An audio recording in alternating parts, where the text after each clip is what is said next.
Warahmatullahi wabarakatuh.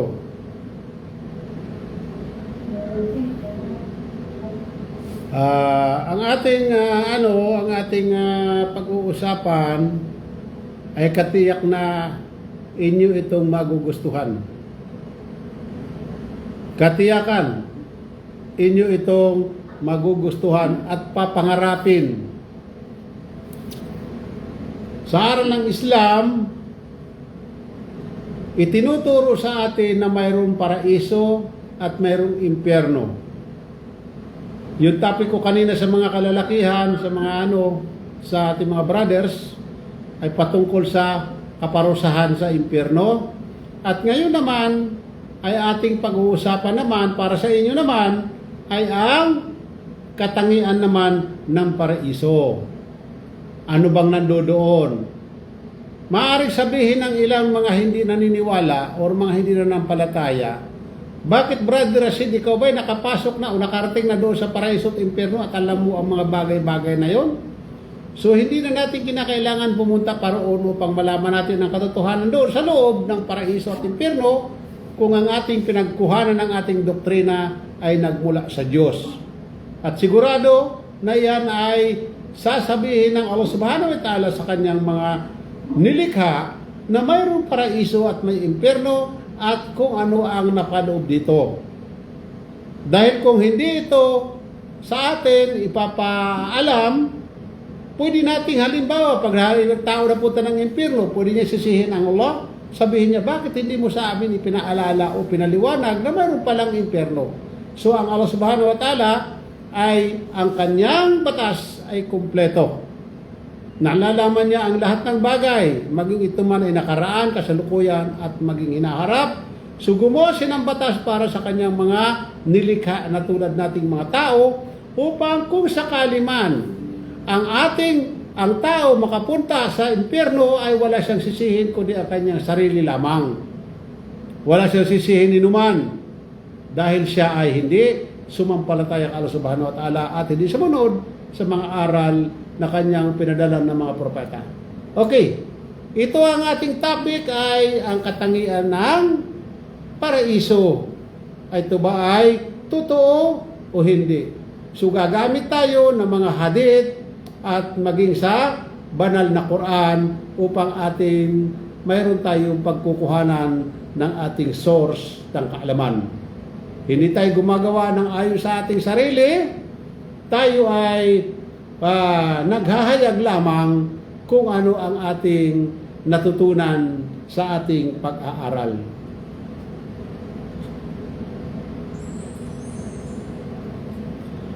Ang paraiso ay tahanan ng buhay na walang hanggan at ang kaligayahan para sa mga mabubuting lingkod ni Allah Subhanahu wa Ta'ala. Tandaan natin para sa mga mabubuting lingkod ng Allah Subhanahu wa Ta'ala.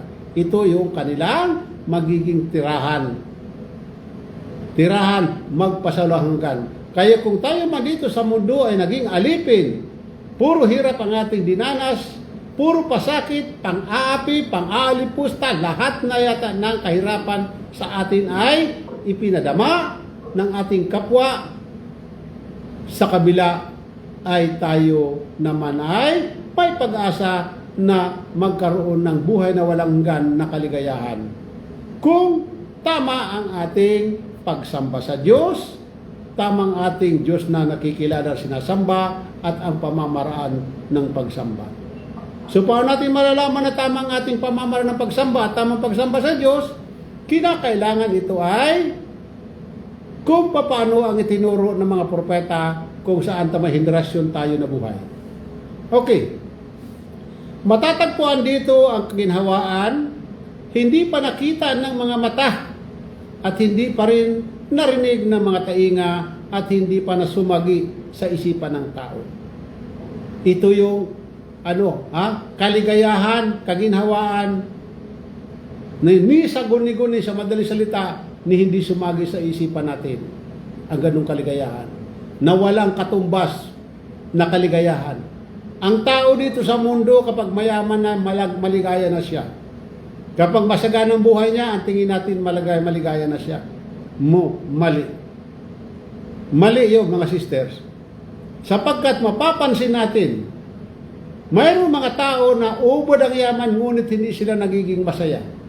Ang ilan pa nga dito ay nagpapakamatay. Sa anong dahilan? Na ibig sabihin pala ang kayamanan o kasaganaan ng tao o kasikatan na hindi yun pala ang nagpapaligaya sa tao. Ang nagpapaligaya sa tao sa araw ng Islam ay ang kanyang pagsasagawa ng sala o ibadah. Kapag tama ang ating ibadah, tama ang ating pagsasampag-samba kay Allah Subhanahu wa Ta'ala, tama ang ating akida, mararamdaman natin ang tunay na kaligayahan sa ating puso, na kahit tayo naghihirap, hindi natin iindahin ang ligaya, ang kalungkutan o kahirapan, sapagkat ang namumutawi sa ating puso ay kaligayahan.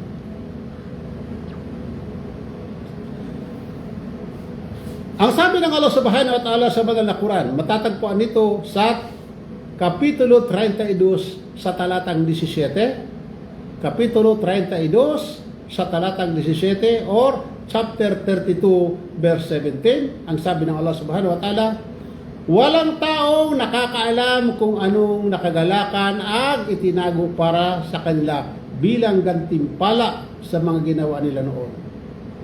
Ibig sabihin, ang inihanda ng Allah Subhanahu wa Ta'ala na gantimpala ay ito'y walang nakakaalam. Hindi niya alam kung ano ang ihanda sa kanya. Ito ay sorpresa sa iyo. Bilang ikay sumusunod kay Allah Subhanahu wa Ta'ala. Bilang ikaw ay lingkod. Mayroong sorpresa ang tao. At iyan ay ang inihanda ng Allah Subhanahu wa Ta'ala. Ni nasa guni-guni ay hindi niya ito maisip kung ano ba yan. Gaano ba kasarap nun? Gaano ba kaganda? Siya lang nakakaalam doon. Ito ang sorpresa. Masya Allah.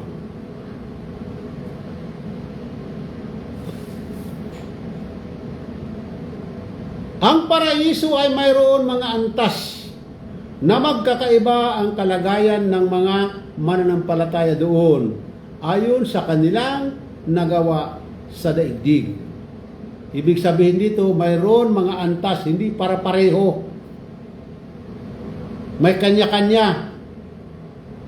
Depende yan sa iyong mga nagawang kabutihan dito sa mundo. Ang pinag-uusapan dito, hindi kayamanan sa mundo yung ginawa nating kabutihan, yung isinusulat ng ating anghel habang nandito tayo sa lupa, yung ating mga ginawang mabuti, lahat yan, inakasulat yan ay kung saan antas ang iyong kalalagyan. Anong sabi ng Allah Subhanahu wa Ta'ala sa banal na Quran? Kapitulo 58 sa talatang 11. Kapitulo 58 sa talatang 11 o chapter 58 verse 11. Ang sabi ng Allah Subhanahu wa Ta'ala, itataas ni Allah ang mga antas ng mga sumasampalataya sa inyo at ng mga mapagkalooban ng karunungan. Ito yung mga tao na pagkalooban ng karunungan. At batid ni Allah ang mga ginagawa ninyo. Kaya mga kapatid, sa atin obligado ang pag-aaral. Obligado. At ang importante ang ating panampalataya, yung tayo ay tapat. Tapat at kinakailangan tayo ay sumunod kung ano ang aral na ipinarating sa atin ng Propeta Muhammad sallallahu alaihi wasallam. Maging ito man ay laban sa ating sarili. Maging man ito ay labag sa ating kalooban. Kinakailangan natin ito ay sundin upang makamtan natin ang tagumpay sa kabilang buhay, ang paraiso. Kung hindi tayo susunod sa aral ng Propeta Muhammad sallam, hindi natin ipinamuhay ang kanyang ipinamuhay, magiging mahirap para sa kabilang buhay ang ating patutunguhan.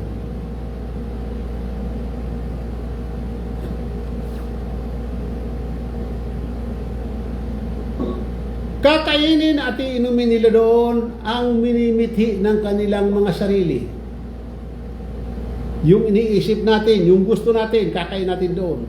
At doon ay may mga ilog na di nagbabago ng lasa at amoy, ng tubig, mga ilog ng gatas, at may mga ilog ng pulot-pukyutan, at may mga ilog ng alak na masarap na inumin. Dito, marami ang nagtatanong, bakit may alak sa kabilang buhay samantala sa mundo dito ay pinagbabawal ang alak?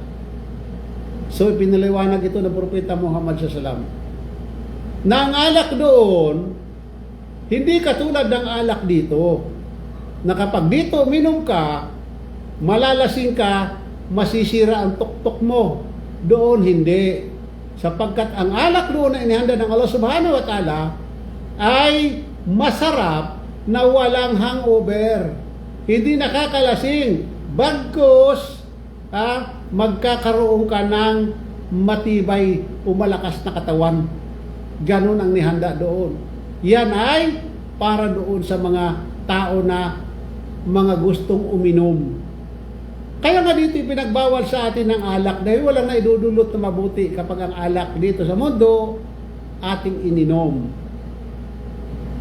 Yun ang sa atin ipinagbawal. Pero pagdating sa kabila, sa paraiso ka, halimbawa, wala na doon. At hindi lamang ito buti-buti, hindi drum-drum, ilog. Ilog ha? River of milk, river of honey, river of wine. Ilog, hindi lang drum, ilog siya. Tumatagas, umadaloy. Ganon ang inihanda ng Allah Subhanahu wa Ta'ala sa mga tao na nagpipigil dito sa mundo na ito. Pinipigil niya kanyang sarili sa mga makabundong bagay. Ang sabi ng Allah Subhanahu wa Ta'ala, paikutan o paikutin sa kanila ang tasa ng dalisay na alak. Maputi, masarap para sa mga umiinom. Wala itong kapinsalaang idudulot at hindi ito nakakalasing sa kanila. Hindi nakakalasing ang alak na yun. Ubod ang sarap. Ayon sa banal na Quran, Kapitulo 37, talatang 45 hanggang 47. Ulitin ko, Kapitulo 37, talatang 45 hanggang 47. Quran chapter 7, verse 45 to 47. Buksan ninyo inyong Quran, basahin ninyo ang sinabi ng Allah Subhanahu wa Ta'ala sa banal na Quran. Ginagamit natin itong patutuo o patunay. Sapagkat kinakailangan natin ito iparating sa mga tao upang ang tao ay kanya itong paghandaan. Walang sinuman sa mga tao ang ayaw ng paraiso. Wala. Lahat yan ninanais, maging yung mga maging makasalanan, ninanais na ng paraiso. Ngunit ang katanungan, papaano ka makakapasok ng paraiso? Anong gagawin mo? Ang kailang sabi, mayroon silang mga aral na kukuha, sabi nila, ang pagiging mabuti, matulungin, ikaw ay gaganti pala ng paraiso. Ito ay maling akala. Maling akala, mga sisters. Ang pagiging mabait, pagiging matulungin ay hindi batayan upang ang tao makapasok sa paraiso. Dahil maraming mga hindi Muslim ang mababait, matutulungin. Sapat na ba sila makapasok ng paraiso? Mali. Hindi po, mga sisters. Mas maganda sana kung tama ang Diyos ang sinasamba mo, tamang pagsamba sa Diyos, at tamang pamamaraan mo sa Diyos na pagsamba, at mabuti ka at mabait, yun ang the best. Pero kung iba naman ang Diyos na sinasamba, mabait ka nga, ngunit pagdating sa Diyos ay ikaw naman ay salbahe, paparusahan ka ng impyerno. Ang pagiging mabait dito, hindi yung mabait ka sa kapwa mo. Kinakailangan mabait ka rin sa Diyos mo. Sundin mo ang kanyang mga batas, paniwalaan mo ang lahat ng kanyang ipinahayag, at gawin mo ang pagiging matulungin, pagiging mabait, lahat yun. Kung nasa iyo lahat yung katangian na yan, nakakatiyak ka. Sino may sabi? Ang Allah subhanahu wa ta'ala na gagantimpalaan ka ng paraiso. Doon ay mag-aasawa sila ng mga magagandang mga dilag na mga birhin. Ito ay para sa mga kalalakihan. Maaaring sabihin natin, bakit kami mga babae ganun ang namin? No. Huwag tayong selos. Na kung halimbawa ang asawa mo, mayroong mga asawa ni Papa na tawag nito na gaganti pala ng Allah subhanahu wa ta'ala sa kabilang buhay. Bibigyan siya ng asawa sa anong dahilan. Kaya nga dito sa mundo na ito, ipinagbabawal ang pangangalunya. At ang pag-aasawa dito ng kalalakihan ay control. Hindi ito ay hanggang gusto mo. Mayroon siyang hangganan. Dahil alam ng Allah subhanahu wa ta'ala na ang tao ay ang kanyang kapasidad kung hanggang saan lamang siya. Pero doon, ibang usapan doon, dahil doon buhay na walang hanggan. Ang tao doon, kapag nasa paraiso ka na, hindi ka na magkakasakit. Hindi ka na doon dudumi, hindi ka na iihi. Hindi ka na doon dudura. Ang iyong kinakain ay lalabas na lamang sa iyong katawan bilang pawis. At ang pawis mo ay mas mabango pa sa pabango dito sa mundo. Yung pinakamabango dito sa mundo na paano? Mas mabango ang pawis mo doon. Kasi nga ang paraiso ay tirahan ng mga malilinis. Ang dumi, yan ay lalabas sa katawan mo, so hindi ka pwede doon. Wala doon ang dumi. Yun ang ating pinapangarap lahat at yun ang tirahan ng tao. Doon ang galing ang ating ninunon si Adan at si Eva. Doon tayo babalik, inshallah, kung tayo ay gagawa ng mabuti at ipagkakaloob sa atin ng Allah subhanahu wa ta'ala ang paraiso. Hingiin natin kay Allah subhanahu wa ta'ala. At kapag hihingi tayo, hingiin na natin ang pinakamataas na antas ng paraiso. Hingiin natin kay Allah subhanahu wa ta'ala. Sapagkat ibibigay niyan kung tunay ang ating paghingi sa Kanya. Iyan ay Kanyang ipinangako sa Kanyang mga nilikha na mga matatapat at mga masunurin na sumusunod sa Kanyang mga batas. Okay.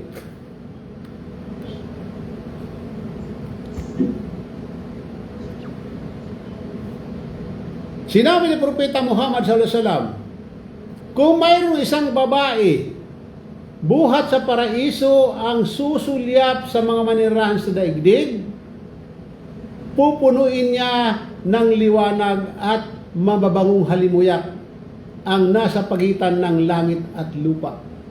Ganon ang mga babae na yon na taga-paraiso. Ganon sila. Allahu Akbar. So mapapabilang, tayo ay mapabilang doon inshallah maninirahan sa tinatawag na paraiso mga sisters. Ipanalangin natin kay Allah subhanahu wa ta'ala. Okay? Magkagayunpaman, ang pinakadakilang kaligayahan ng mga manirahan sa paraiso ay hindi na sila iihi, dudumi, sisipunin at dudura. At ginto ang kanilang mga suklay at ang kanilang pawis ay mababango pa sa mas na ang kaligayahan nila ay walang katapusan. Doon mga ka-sisters,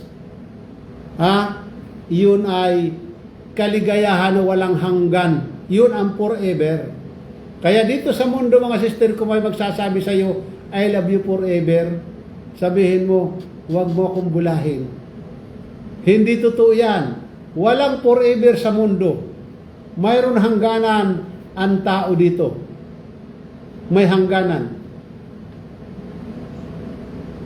Pero doon ay walang katapusan. Kung ikaw ay napunta ng paraiso, mananatili ka. Kung ikaw ay namatay ng 80, 90, 100, nasakitin ka pa, pagdating doon, bubuhayin ka ni Allah subhanahu wa ta'ala na edad mo ay 33 hanggang 30 lamang. 30 to 33 lamang ang iyong edad. Mananatili kang bata, mananatili kang maganda, mananatili kang malakas. Ganon ang gantimpala na ibibigay sa iyo ng Allah subhanahu wa ta'ala. Kaya nga pag pinag-usapan patungkol sa paraiso, maski salita lamang, gustong-gusto ng tao. Dahil doon sa mga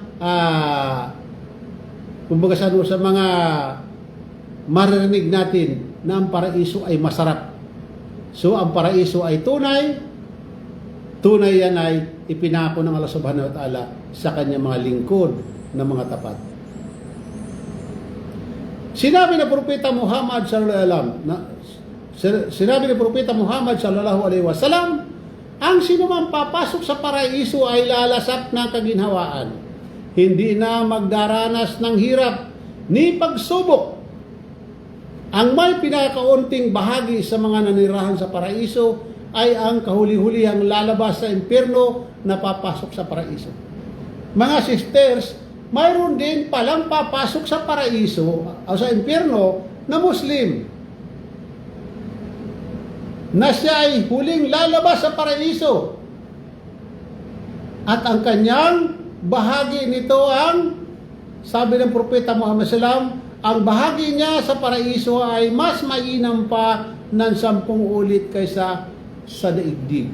Biruin mo, magkaroon ka lang dito sa mundo ng isang tawag nito, isang isla.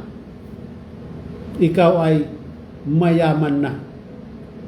Samantala dito, ang sabi ni Propeta Muhammad sallallahu alaihi wasallam, ang huling lalabas mula sa impyerno na papasok sa paraiso ay mayroon siyang 10 bahagi, katumbas ng 10 bahagi ng nilalaman ng daigdig. Allahu Akbar. 10 bahagi times 10 sa nilalaman ng daigdig na ito. Siya yung pinakahuli na papasok. Gaano kasarap ang buhay sa paraiso. Allahu Akbar.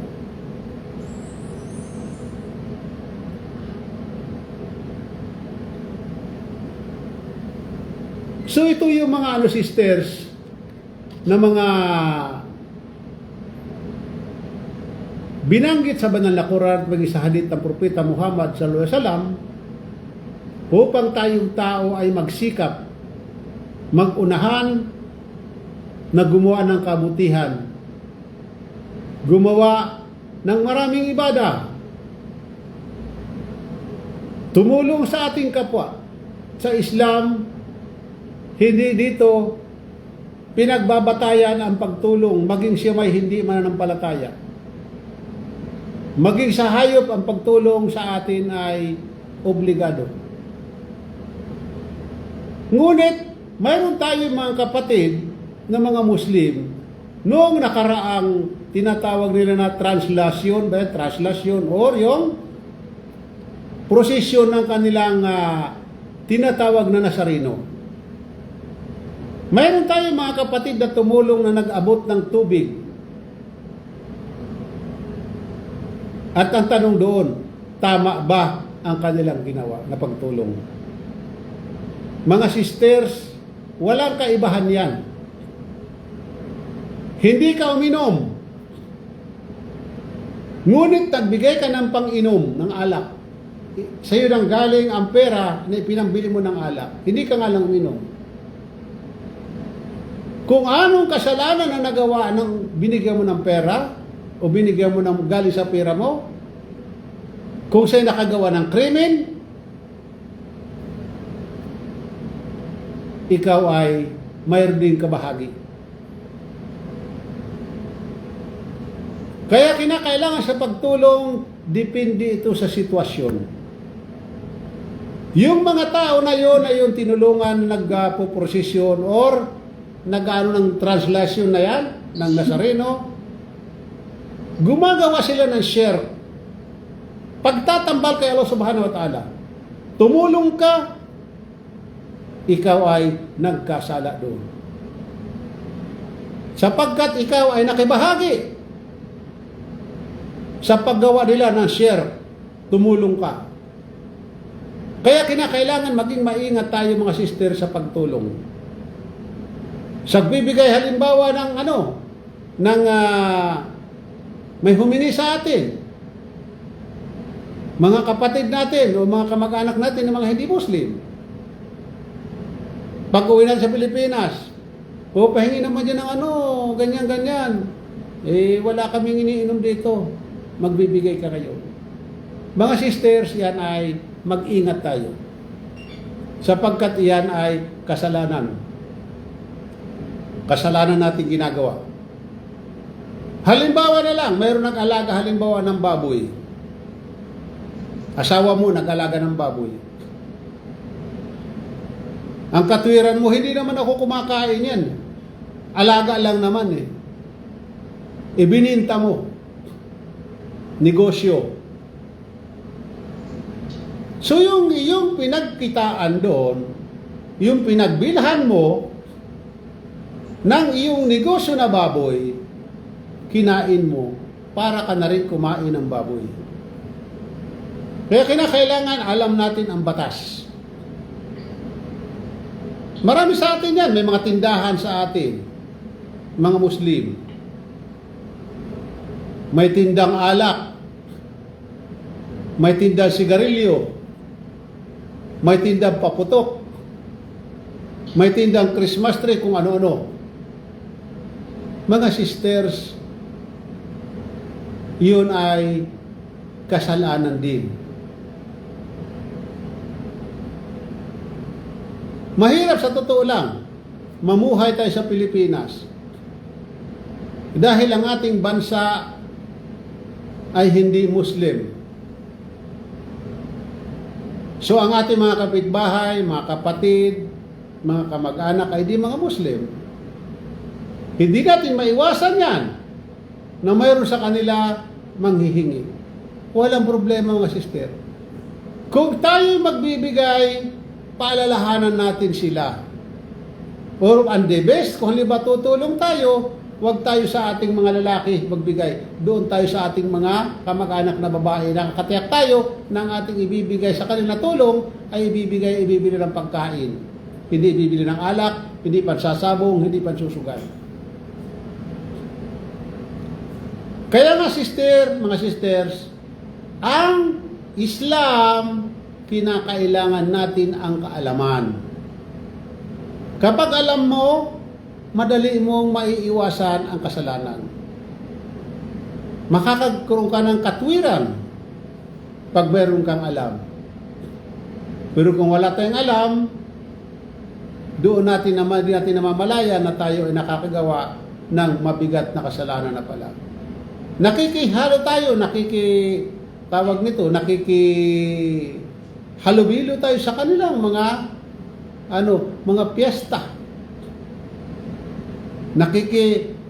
Sama tayo sa kanilang mga birthday. Mayroon pa tayong mga kapatid na mga Muslim nagbe-birthday. Mga sister, baka akala natin basta-basta lang ang birthday, maliit na kasalanan. Malaki yan mga sister. Yan ay pag-aalay mo sa iba bukod kay Allah subhanahu wa ta'ala. Pag-aalay mo yan. Ang pag-celebrate ng iyong kaarawan, walang problema. Depende rin ito sa iyong intensyon. Halimbawa, okay, bukas ay paarawan ko, bukas. Sasabihin ko, mga bro, halika, bukas, punta kayo dito magluluto ako. Magpapasalamat ako kay Allah subhanahu wa ta'ala na umabot ako ng ganitong edad. Ganun dapat. Lagi mong ipatutungkol ang iyong ginagawa kay Allah subhanahu wa ta'ala. Hindi mo sasabihin, mga bro, punta kayo dito bukas birthday ko, mali. Pag-aalay mo sa iba yan, bukod kay Allah. Kahit araw-araw ka mag-birthday, walang problema. Pero lagi mong ipapatungkol kay Allah subhanahu wa ta'ala. Halika bro, magluluto ako bukas, ganito, ganyan. Yung anak ko, kapanganakan niya nung araw na yon, bukas. So magluluto ako, magpasalamat ako kay Allah subhanahu wa ta'ala na umabot ang aming buhay ng ganito, itong kaarawan niya ngayon. Ganun lang sana, para hindi pag-aalay sa iba. Ang pag-aalay natin, sapagkat puro dapat kay Allah subhanahu wa ta'ala lamang. Marami sa atin ang mga kapatid, na mga Muslim, born Muslim, balik Islam.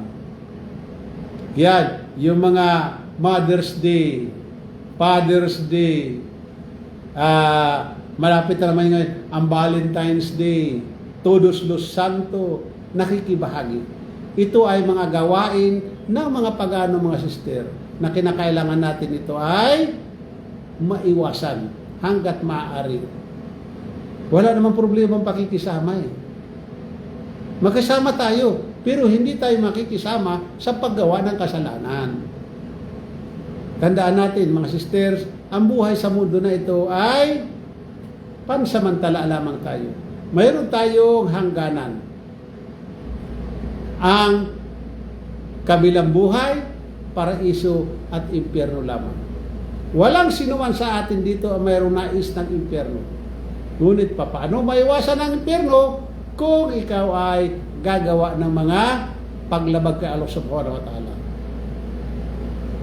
Okay mga sisters, ingatan natin, huwag natin sayangin ang ating sinumpaan kay Allah subhanahu wa ta'ala, ang asyhadu an la ilaha illallah wa asyhadu anna Muhammadan abduhu wa rasuluh wa asyhadu anna Isa abdullahi wa rasuluh. Ako'y sumasaksi o sumusumpa. Sumusumpa ka kay Allah. Ako'y sumusumpa kay Allah, na walang iba Diyos na karapat-dapat pag-ukulan ng mga pagsamba maliban kay Allah.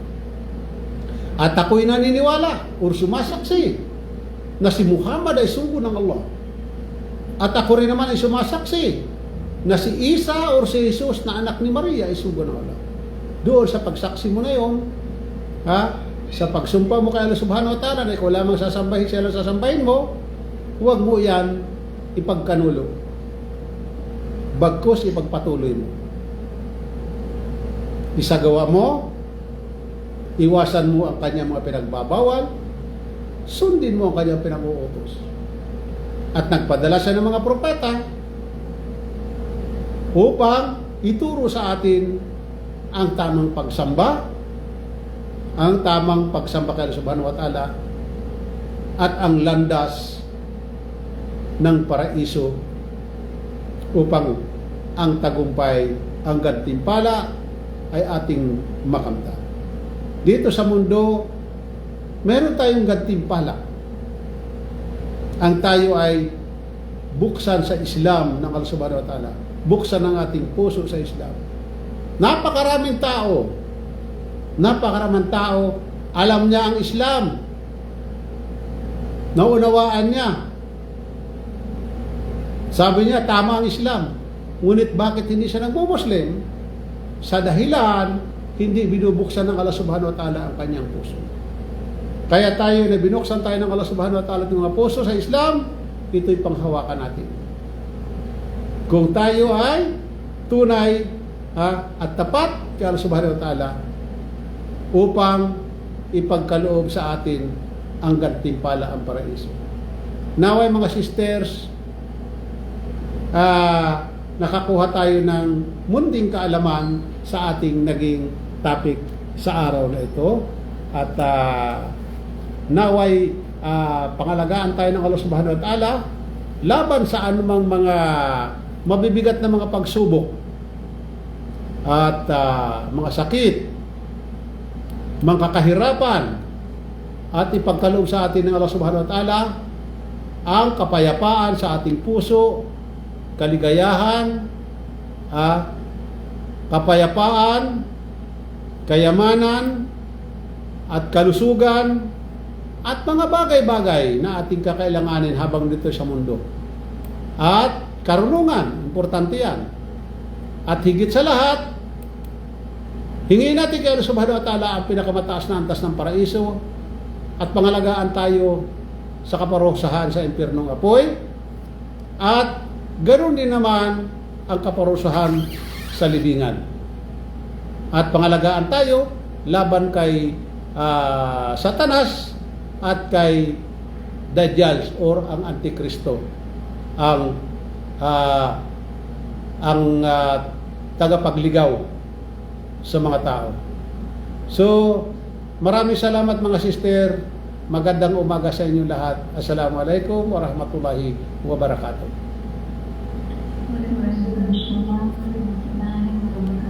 Wala bang magtatanong mga sisters? Ha? Naintindihan ba ninyo? Naunawaan ba ninyo? Sigurado kayo? Allahu Akbar. So,